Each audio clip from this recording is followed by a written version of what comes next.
I don't know how to order it, but I want to make a video about all of SF6's general mechanical changes. Basically, from my last 3 days in the beta, I've been pelted with a lot of the same questions again and again, and I want to have a quick video answering all of them. I plan to look at all of these things in more detail in future videos, but for now we're just going to look at a whole bunch of general mechanics very quickly to answer the most immediate questions they raise. First, the green and yellow bar below my health is the drive meter, and it seems to be the main resource for the game. It starts full every round, so you're encouraged to use it like crazy. If you block anything, it goes down.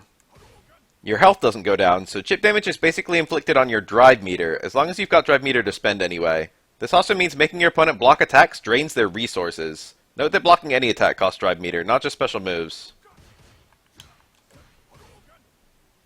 Getting hit by attacks generally doesn't cause you to lose any drive meter. The exceptions are drive impact, which removes one drive bar, and supers, which seem to remove drive bar based on their cost.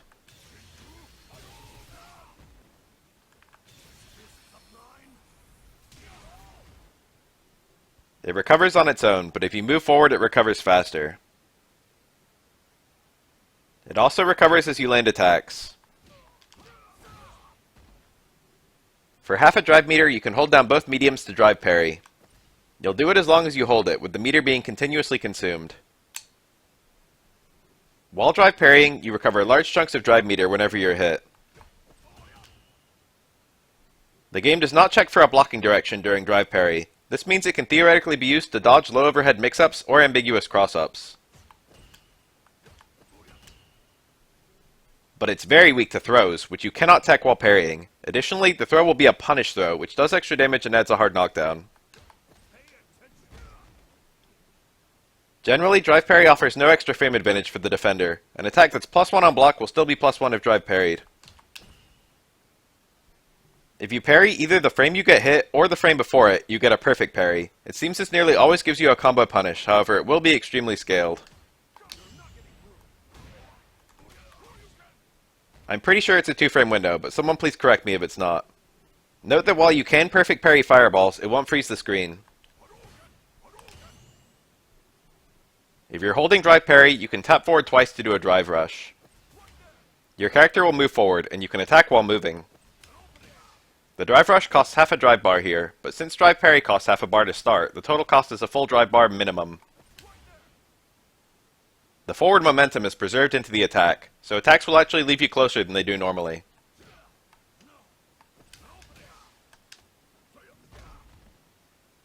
Additionally, your attack out of drive rush will have 4 extra frames of hit stun and block stun, enabling many new links.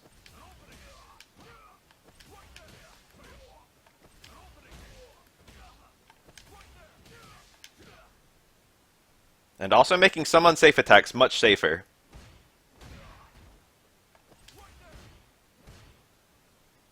Any special cancelable normal can also cancel to drive rush simply by tapping forward twice.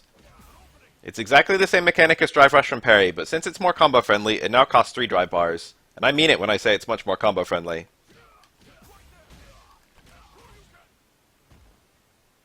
Hitting both heavies gives you drive impact, costing 1 drive bar.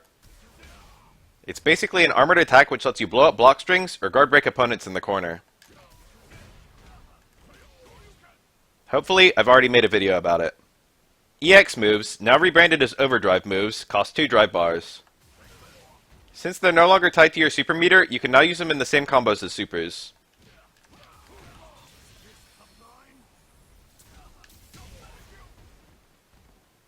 Plus, for round-ending combos, you can go through EXs like crazy, since you get refilled anyway for the next round.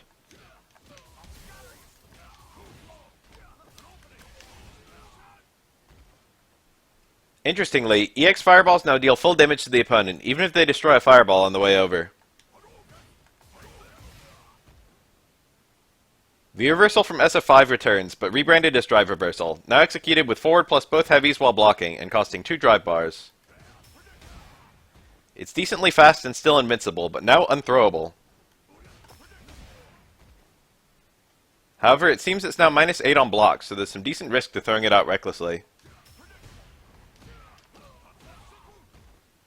Even if you don't have enough drive meter for what you're trying to do, the game will simply consume whatever's left, so your combos will never abruptly fail because you misinterpreted your remaining meter or anything.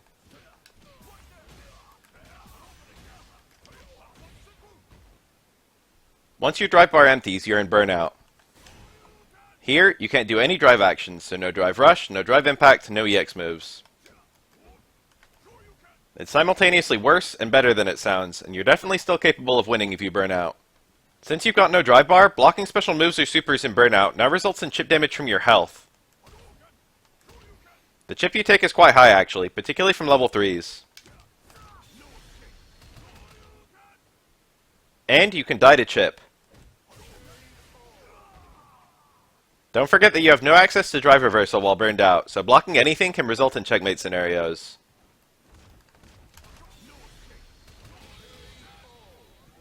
If you get drive impacted into the corner, on hit or block, you get dizzied.